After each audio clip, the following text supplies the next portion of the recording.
Ke Jogja cari bakpia, nemunya justru di kota Tegal. Menikah itu ada syaratnya, salah satunya dewasa finansial. Apa itu kedewasaan finansial dalam memasuki pernikahan serta bagaimana ciri-cirinya? Kita akan membahasnya di sini dalam program Kapas. Keluarga Allah pasti akan ke surga.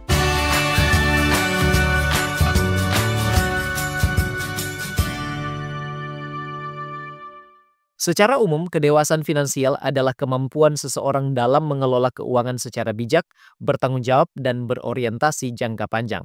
Ini bukan hanya soal seberapa banyak uang yang dimiliki, tetapi bagaimana seseorang memahami, mengatur, dan menggunakan uang dengan cara yang sehat dan berkelanjutan.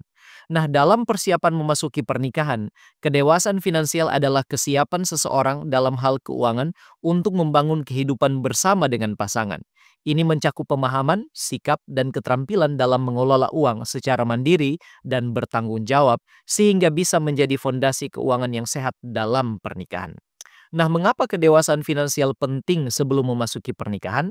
Karena setelah menikah, keuangan bukan lagi urusan pribadi saja, tetapi menjadi bagian dari kehidupan bersama, dan perlu diingat juga bahwa uang adalah salah satu faktor utama penyebab konflik dalam rumah tangga.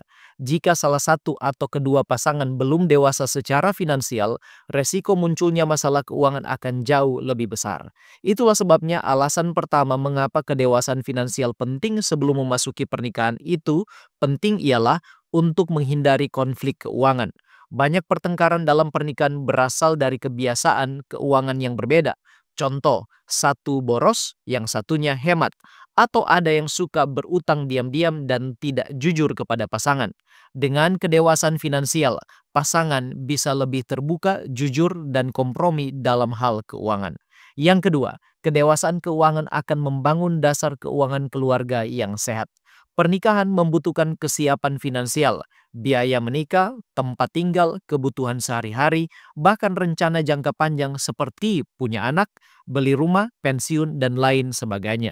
Orang yang sudah dewasa finansial cenderung sudah punya tabungan, dana darurat, dan tidak bergantung pada bantuan orang tua atau orang lain. Yang ketiga, kedewasaan finansial berarti siap menyusun rencana keuangan bersama. Orang yang dewasa finansial paham pentingnya menyusun anggaran, menetapkan tujuan bersama seperti bagaimana membeli rumah, liburan, dan berinvestasi, serta menyiapkan dana pendidikan bagi anak. Ini memudahkan komunikasi keuangan dan menyatukan visi keuangan bersama dengan pasangan.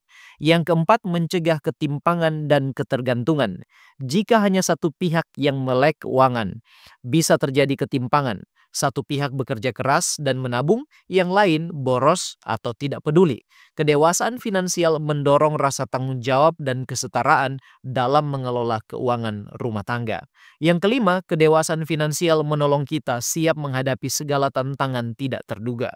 Kehilangan pekerjaan, sakit, kebutuhan darurat, semua ini bisa terjadi kapan saja. Pasangan yang sama-sama matang secara finansial akan lebih siap secara mental dan material menghadapi krisis tanpa saling menyalahkan. Dan yang keenam, kedewasaan finansial melatih komunikasi dan kepercayaan.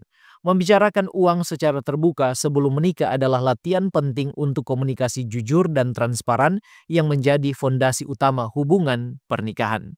Nah, menikah tanpa kedewasaan finansial bisa menimbulkan berbagai masalah serius dalam hubungan rumah tangga, baik jangka pendek maupun jangka panjang. Seperti yang pertama, sering bertengkar karena masalah uang. Ketika satu pihak boros, tidak jujur soal utang, atau tidak mau berbagi tanggung jawab, konflik mudah muncul.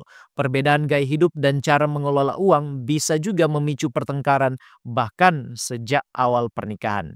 Yang kedua, kesulitan memenuhi kebutuhan dasar. Jika tidak ada perencanaan dan pengelolaan keuangan, pasangan bisa kesulitan membayar kebutuhan pokok seperti makan, sewa rumah, listrik, atau transportasi, dan lain sebagainya. Yang ketiga, terjebak utang. Tanpa pemahaman dan kontrol keuangan, pasangan bisa menumpuk utang kartu kredit, pinjaman konsumtif, atau bahkan utang bersama yang tidak disadari salah satu pihak. Yang keempat, tidak punya dana darurat atau tabungan. Saat terjadi kejadian tidak terduga seperti sakit, kehilangan pekerjaan, atau biaya mendesak lainnya, keluarga bisa langsung goyah karena tidak ada dana cadangan. Yang kelima, ketergantungan finansial pada orang tua atau pihak lain. Tidak siap secara finansial sering membuat pasangan bergantung terus pada bantuan orang tua yang bisa menimbulkan masalah baru seperti konflik dengan keluarga besar atau menimbulkan rasa minder. Yang keenam, gagal meraih tujuan jangka panjang. Tanpa kedewasaan finansial, pasangan sulit menabung atau berinvestasi untuk masa depan, beli rumah, pendidikan anak, pensiun, dan lain sebagainya. Yang ketujuh, menurunnya kualitas hubungan. Ketidakstabilan keuangan bisa menimbulkan stres, rasa tidak aman, dan saling menyalahkan. Bahkan banyak kasus perceraian diakibatkan oleh masalah keuangan yang tidak pernah terselesaikan. Yang kedelapan, kurangnya rasa tanggung jawab dan transparansi. Pasangan yang belum dewasa finansial mungkin menyembunyikan pengeluaran, gaji, atau utang, dan ini bisa menghancurkan kepercayaan satu sama lain. Nah, sekarang mari kita lihat ciri-ciri kedewasaan finansial sebelum memasuki pernikahan. Yang pertama, memiliki penghasilan yang stabil. Dengan kata lain, sudah punya sumber penghasilan tetap, baik dari pekerjaan, bisnis, atau lain sebagainya, dan tidak bergantung penuh pada orang tua atau bantuan dari pihak lain. Yang kedua, mampu mengatur anggaran dan keuangan pribadi, tahu cara membuat dan mengikuti anggaran bulanan, mampu memprioritaskan kebutuhan daripada sekedar keinginan. Yang ketiga, punya dana darurat. Artinya memiliki pemahaman dan telah mempersiapkan tabungan khusus untuk keadaan darurat, biasanya 3-6 bulan biaya hidup, sebagai tanda siap menghadapi resiko tak terduga secara mandiri dalam pernikahan. Yang keempat, mengelola utang dengan bijak. Tidak memiliki utang konsumtif yang tidak terkendali, misalnya utang kartu kredit karena gaya hidup dan lain sebagainya. Jikapun punya cicilan, masih dalam batas wajar dan bisa dikelola dengan disiplin. Yang kelima, punya tujuan keuangan jangka pendek dan juga jangka panjang. Artinya sudah menetapkan target seperti tabungan nikah, beli rumah, investasi, dana pensiun, dan lain sebagainya. Dan tidak cukup hanya untuk hari ini, tapi punya visi keuangan untuk masa depan. Yang keenam, melek literasi keuangan dasar. Paham konsep dasar seperti budgeting, menabung, investasi, bunga, inflasi, dan lain sebagainya. Dan kalaupun tidak memiliki pengetahuan dasar, harus aktif belajar dan mencari informasi soal keuangan. Yang ketujuh, mampu menahan diri dari gaya hidup yang konsumtif. Tidak mudah tergoda tren, brand, atau tekanan sosial lainnya. Dan mampu berkata tidak pada pengeluaran yang tidak penting demi tujuan jangka panjang. Yang kedelapan, bisa bicara soal uang secara terbuka. Tidak menghindari pembicaraan keuangan dengan pasangan, siap bersikap transparan soal gaji, utang, kebiasaan belanja, dan juga tujuan finansial. Yang kesembilan, sudah mandiri secara finansial, artinya tidak bergantung terus-menerus pada orang tua atau orang lain, dan tahu cara memenuhi kebutuhan sendiri tanpa merasa cemas atau bergantung pada orang lain.